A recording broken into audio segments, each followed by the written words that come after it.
Here we are at the 2018 College World Series. I'm Patrick Ebert with Perfect Game, here with Mike Rooney. We're going to talk a little bit about the two games today. The first was an 8-6 victory for North Carolina over Oregon State. The second was a thriller, a 1-0 walk-off for Mississippi State over Washington. Runes, what can you tell us about Game 1? Yeah, I just say the whole day was really surprising. Oregon State was a team we felt like was a national championship favorite. You know, them in Florida, and Oregon State has played such clean defense. They've been so efficient, and they really had their worst day in the last two seasons today. 3 errors, multiple base running mistakes. Luke Heimlich was really wild, multiple hit by pitch. So Oregon State played very, very poorly. North Carolina was really game. You know, they were very aggressive against Heimlich. They played very efficiently. And I like what Coach Mike Fox did. He emptied the bullpen. He felt it was critical to win this game against Oregon State once they got that big lead, and he emptied out the bullpen to do it. So very interesting Game 1. I do think Oregon State could come back through the loser's bracket, but a great start for North Carolina. Did Oregon State need that kind of kick in the pants a little bit, you know, kind of a wake-up call? They kind of had an easy run through the regional and super regional round. Yeah, and I would say they had an easy run because they played so well. And that's what made today even more shocking. But I would say, you know, if you're Oregon State, sometimes it is hard to be the team with a target on your back. And now you become the hunter, not the hunted, because you're going to have to come screaming through the loser's bracket. So, again, Oregon State's a good enough club to do it, but not the way they played today. They're really going to have to get much more sharper to do this thing. Yeah, I think you bring up a good point about North Carolina cleaning out their bullpen essentially. But the two arms they didn't turn to were Tyler Baum and Austin Bergner. They got two good ones left. And even Coach after the game said Cooper Criswell could be available, not as a starter, but a guy out of the bullpen. So, I mean, their chances, you know, we still don't know exactly what happened to Luca Delattre. I mean, Mike Fox was a little vague about that. He just said that it was to the point where he wasn't feeling it, you know, throwing. Yeah. I mean, is that something to be concerned about for Tar Heel fans? Well, I would say yes and no. The one thing that's nice for North Carolina is they have a lot of depth in their pitching staff, and they kind of did a bullpen day today, not on purpose, but that's the way it turned out.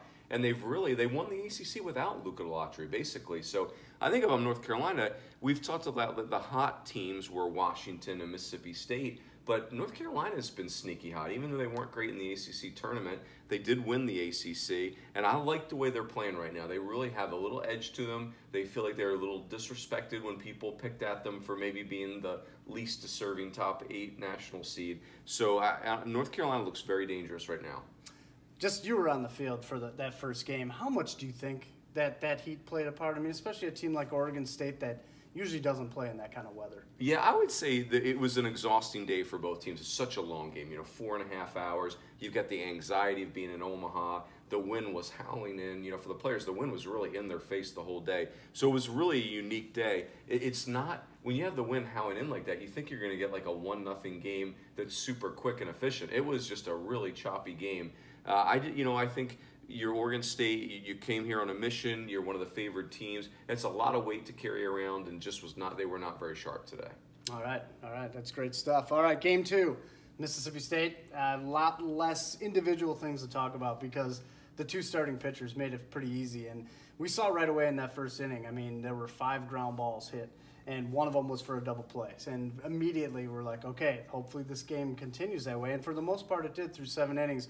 Joe Demers and Ethan Small matched up pretty well against one another. Yeah, Joe Demers is a joy. I mean, I wish we could have him pitch every game for everybody. Yeah. You know, it just pounds the strike zone. I think it was in the 7th inning. He gets through 7. He's at 69 pitches. Yeah. Just kills the bottom of the strike zone with that sinker. And Ethan Small is a left-handed pitcher with big stuff. He hasn't always been that consistent, but he really did take advantage of the conditions. You just were not going to get a home run out of there today.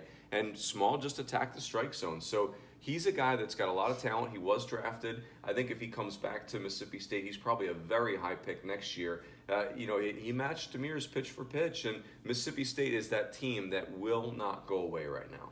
Yeah, and the magic continued tonight. Yes. I mean, they had another big hit, a walk-off hit. And you got the sense that if Washington would have got another chance, like they probably would have put a run on the board just to keep it going, almost like they did a week ago against Fullerton. Yeah, really interesting too. You know, one player for Washington I want to mention, Levi Jordan, was spectacular defensively tonight. Yeah. Really fun player to watch, a senior 4-year starter. But for Mississippi State, you know, of course, Elijah McNamee gets a base hit up the middle on a slider. Like, he just is not making outs late in games. And then Luke Alexander, a guy that's had very choppy numbers all year, but he's got 2 walk-off hits against Ole Miss, their rival, and now 1 in the College World Series. So Luke Alexander's some kind of clutch. And again, the other player on Mississippi State that bears mentioning is Jake Mangum. You know, he's in the middle of everything, and you know, next year he's already announced he's coming back for senior year. He probably will end up being the all-time hits leader in the history of the SEC. So this is a kid that's been to 3 super regionals, now to Omaha. You know, Gary Henderson was our national coach of the year. This Mississippi State story, there's so many layers to it, and every layer gets better than the last one. Is there legitimate concern for Oregon State and Washington at this point in time going into Monday's game? Yeah, I have concern for Washington. They were not deep on the mound anyway, and so you felt like Washington really needed to stay in the winner's bracket. I would say for Oregon State, you know, if their position player group gets rolling, then they can beat anybody. And if they don't get rolling, it doesn't matter about the pitching. I mean, they need to get their position player group rolling again. I mean, that's a group with what's going to be 4 first-round picks. Pitching-wise, ironically, they're in a pretty good place. Brandon Iser was really good out of the pen, and that's kind of he's been good, but not for that long of stints. Heimlich will pitch again in this thing. I mean, he only threw 60-some pitches, and they really didn't have to go deep into the bullpen because Iser gave him such a great bridge from Heimlich. So Oregon State, if they get the offense going, there's enough pitching there to do it. But it really, for me, Oregon State, it's really about the position player group right now.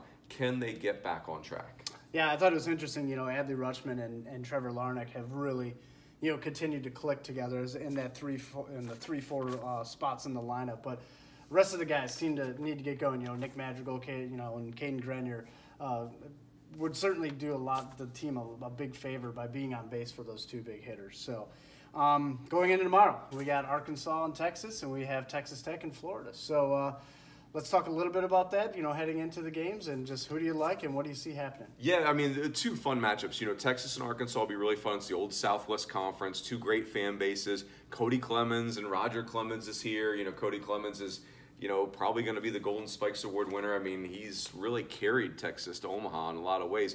Arkansas's got a dynamite team, that ferocious offense. Now, I am curious to see how Arkansas's big bombing offense, if that wind's howling in. I mean, you're just not hitting a home run here unless you pull it down one of the lines. So you wonder what Arkansas's offense looks like with no home runs. That's what you'd assume. And then Texas Tech and Florida. You know, Florida's the defending national champions. They were a little better in regionals, then a little better in supers. They're starting to get back on track. J.J. Schwartz will probably play first base tomorrow. That's a big development.